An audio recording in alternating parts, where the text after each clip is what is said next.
Bismillah, salatu salam ala rasulillah, sallallahu alayhi wa sallam. Dans le prolongement de notre série de cours en profilage, nous allons aborder aujourd'hui le profil sociopathe et le profil borderline. Mais avant de commencer ce cours, j'aimerais m'attarder sur l'importance de l'image que l'on devrait avoir d'Allah, de soi-même ou des autres.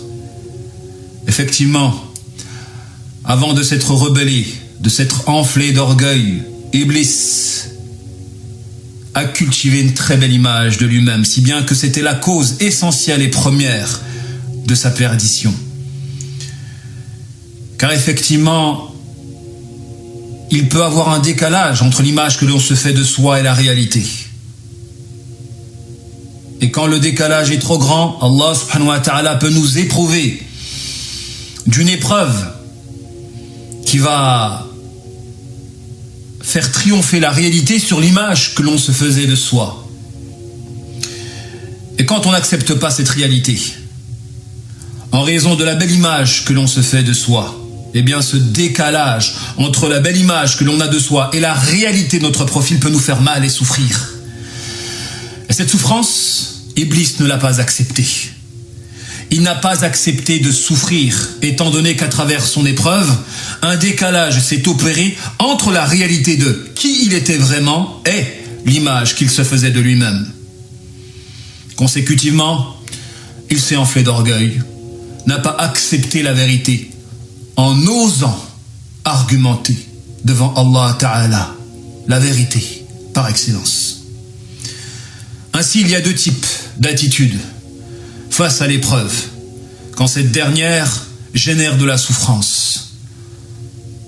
Soit c'est une souffrance noble, quand la réalité nous l'acceptons, et l'image que nous avons de nous-mêmes s'incline face à la réalité, et que l'on devient humble, comme ces humbles qui, lorsqu'ils sont frappés par la maladie, reconnaissent qu'ils ne sont rien du tout, de simples serviteurs d'Allah Ta'ala. Vous avez des gens qui, à travers l'épreuve, constatent que l'écart qu'il y avait entre l'idée de eux-mêmes et la réalité a disparu, et ils sont redevenus humbles. Ils sont redevenus ce qu'ils étaient réellement, des êtres humbles. Parfois, donc, l'épreuve peut cultiver notre humilité. Et parfois, l'épreuve peut générer de l'orgueil lorsqu'on n'accepte pas le décalage qu'il y a entre la réalité et l'image que l'on se fait de soi par la non-acceptation de la souffrance. C'est pourquoi il y a trois attitudes vis-à-vis de la souffrance. L'acceptation, la non-acceptation et l'incompréhension. Et c'est à partir de la non-acceptation que naît le profil sociopathe. Car je le rappelle, un sociopathe est une personne maudite, dans le sens où elle est incapable de reconnaître ses torts et de se remettre en question. Et les caractéristiques de la malédiction, c'est l'orgueil. Parce que avant d'être orgueilleux, le sociopathe n'a pas accepté sa souffrance. Et donc la cause à la sociopathie, c'est la non-acceptation de la souffrance. Détrompez-vous, Iblis et tous ses partisans parmi les djinns et les humains sont des êtres en souffrance. Ils souffrent énormément.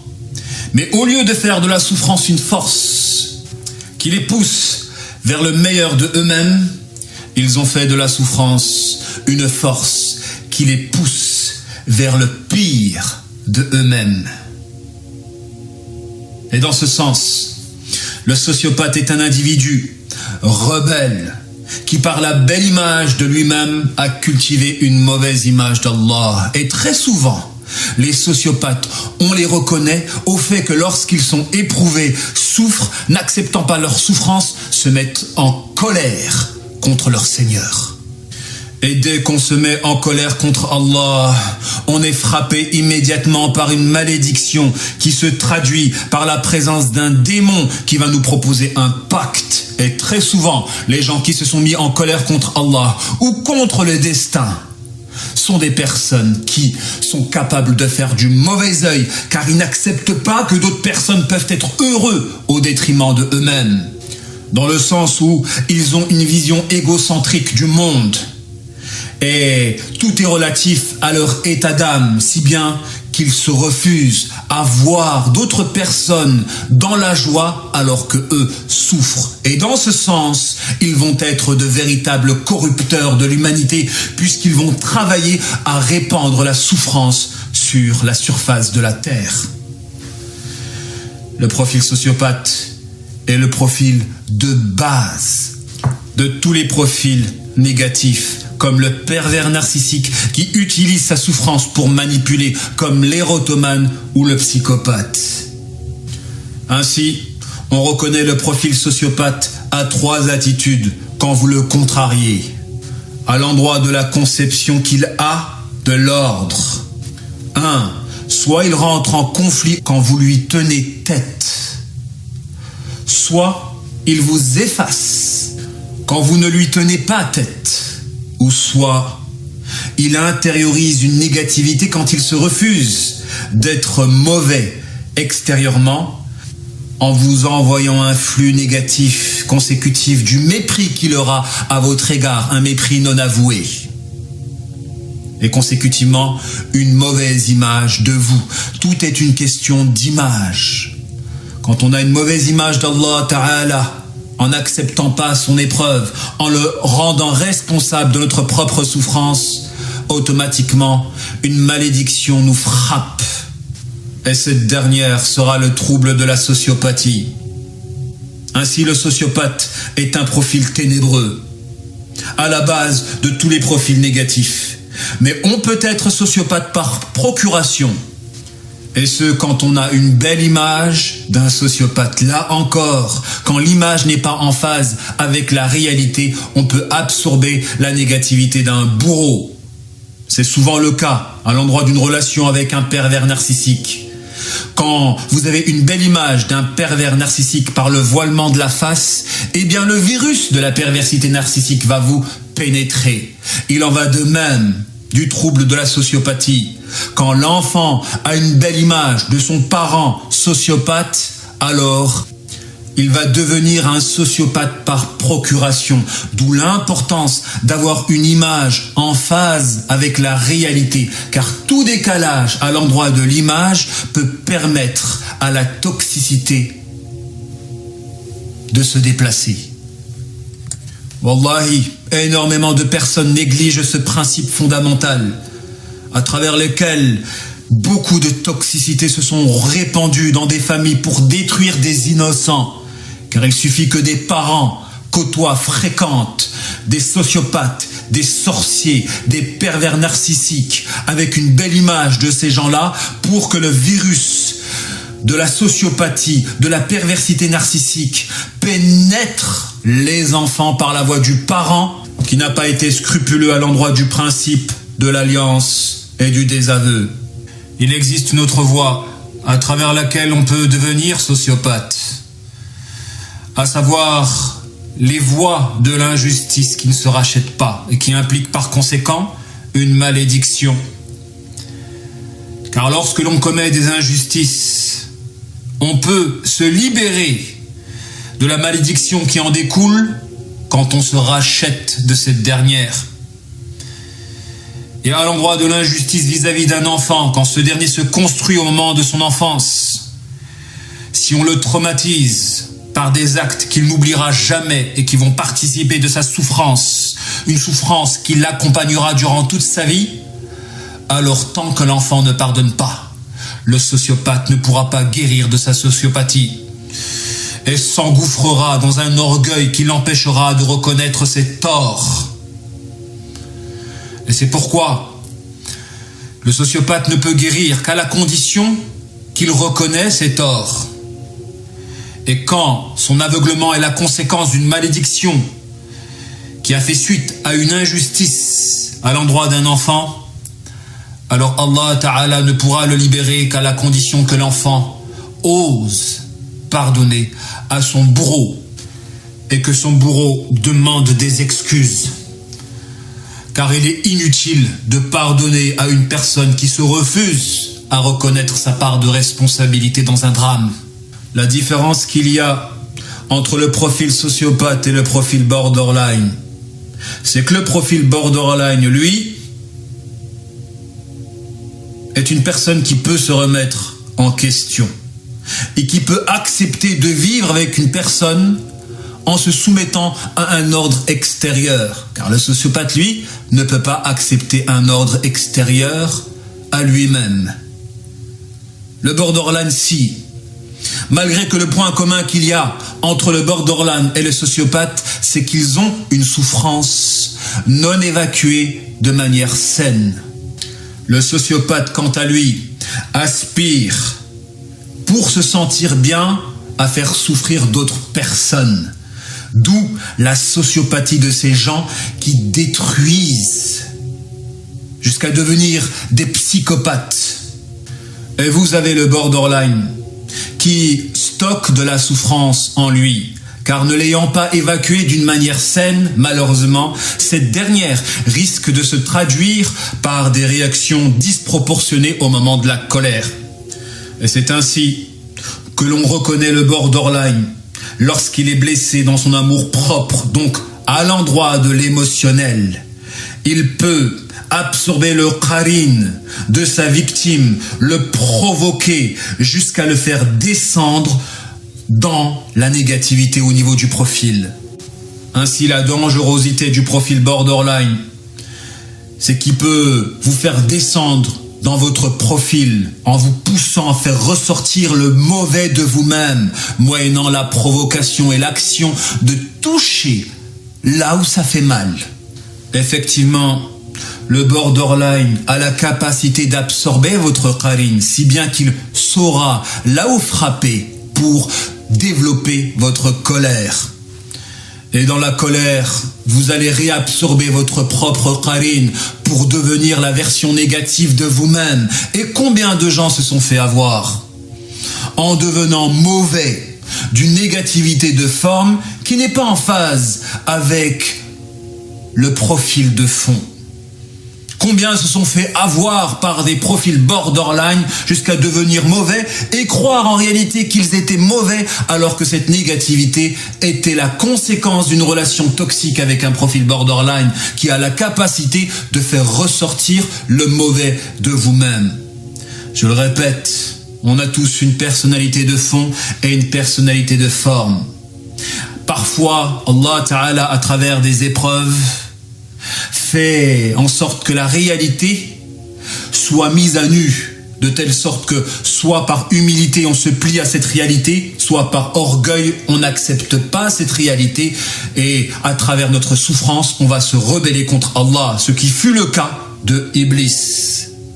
Et il y a des gens qui ici-bas se font avoir à travers des relations toxiques avec des personnes susceptibles de faire ressortir le mauvais de eux-mêmes, comme le profil borderline qui, au moment de la blessure de l'amour-propre, peut absorber votre qarin, qui va ensuite, moyennant la provocation et l'action de toucher là où c'est sensible, vous pousser à une colère qui va faire ressortir le mauvais de vous-même.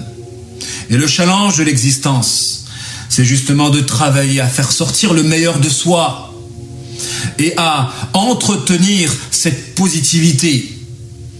Car il y a une bataille spirituelle, la bataille à faire dominer le meilleur de nous-mêmes contre cette partie sombre. Et vous avez d'un côté les partisans du miséricordieux et de l'autre côté les partisans de Shaitan. Et les partisans de Shaitan sont des êtres qui prennent du plaisir à voir souffrir les autres. C'est comme ça que l'on reconnaît un diable humain, à cette caractéristique de se réjouir de voir l'autre souffrir. Alors que le contraire de cette attitude, c'est l'action de faire preuve de miséricorde. Et l'on peut consécutivement définir qu'est-ce que la miséricorde. C'est justement l'action de compatir à la souffrance de l'autre et de veiller à y remédier autant qu'on fournirait un effort pour remédier à notre propre souffrance. Naam, il existe des gens sur cette terre, des êtres miséricordieux qui voient d'autres personnes souffrir et qui sont prêts à se sacrifier eux-mêmes pour remédier à la souffrance des autres. Voilà les gens du paradis. Voilà les êtres miséricordieux. Ces êtres sans lesquels d'autres personnes seraient vouées à la perte, à l'exemple d'un enfant. Comment voulez-vous que l'enfant survive sans sa mère miséricordieuse qui est prête à se substituer, à lui offrir ses propres sens pour veiller à ce que la vie de cet enfant perdure, s'entretienne. La miséricorde, c'est la vie. La miséricorde, c'est la vie.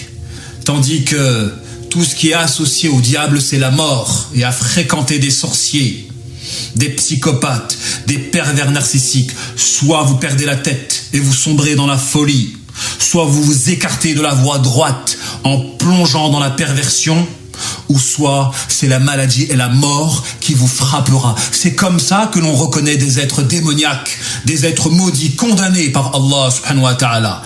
La perte dès qu'on se rapproche d'eux, parce que soit on perd la tête, soit on perd la santé, soit on perd la foi. De l'autre côté, vous avez les êtres lumineux, ces êtres qui sont prêts à accepter de mettre de côté leur propre bonheur pour veiller au bonheur des autres. Et à la question que vous avez posée, comment faire pour soigner le profil borderline? Eh bien, étant donné qu'une personne borderline est une personne en souffrance, dont la souffrance est stockée des conséquences du traumatisme, qui fait que le passé peut déteindre sur le futur moyennant un pont, le pont du réveil de la souffrance passée par une souffrance présente au moment de la blessure de l'amour-propre. Alors il y a deux solutions. Soit soigner la souffrance passée en l'abordant en face, ou soit tomber sur une personne qui aura la stature spirituelle d'accepter d'être victime d'une injustice sans riposter et sans cultiver une image négative de son bourreau. C'est comme ça que l'on peut soigner une personne borderline. À savoir accepter d'être victime d'une injustice sans riposter et sans cultiver une image négative de son bourreau. Mais qu'ils sont bien rares, ces personnes à la miséricorde infinie, à même de les pousser à accepter de souffrir pour assurer la délivrance de l'autre. Car c'est une chose que d'éprouver du plaisir à délivrer une personne de la souffrance. Mais c'est un degré supérieur que d'accepter de souffrir pour délivrer une personne de sa souffrance. Wallahi, nous traversons une époque dramatique où la souffrance s'est répandue et en fonction de notre attitude par rapport à cette dernière se décilent nos profils. Lorsque nous n'acceptons pas la souffrance et que par orgueil on se rebelle, que ce soit contre Allah par l'opposition au destin ou que ce soit contre les autres par le mépris, car comme le disait notre prophète alayhi salatu wassalam, l'orgueil c'est de ne pas accepter la vérité et de mépriser son semblable. Car si on n'accepte pas la vérité forcément, on doit mépriser celui qui nous la rappelle. Car à travers ce rappel, il y a ce fameux décalage entre l'image que l'on a de soi-même et cette réalité. Ce fameux décalage qui nous fait souffrir d'une souffrance non acceptée. Et celui qui n'accepte pas sa souffrance va en faire une force négative qui va le propulser dans les abîmes des ténèbres. Et la souffrance, quand elle est incomprise, elle peut être stockée et se traduire au moment de la blessure de l'amour-propre, par des comportements disproportionnés et dénoués de sagesse. La vie, par conséquent, est une épreuve, avec son lot de douleurs et de souffrances. Le plus important, mes frères et sœurs dans la foi, c'est de travailler à faire en sorte que la souffrance soit une force positive qui nous pousse à faire ressortir le meilleur de nous-mêmes. Et bihawlillah, cela sera le prochain profil que l'on étudiera, à savoir le profil lumineux, ceux qui, à travers leur souffrance, parviennent à faire sortir le meilleur de eux-mêmes. Car malheureusement, beaucoup, lorsqu'ils sont frappés par une souffrance, cherchent un exutoire à même de contrebalancer leur peine, et ce, en tombant dans le piège d'Iblis, de chercher à oublier leur douleur par des plaisirs illicites. Qu'Allah Ta'ala nous protège et protège l'ensemble des musulmans humbles.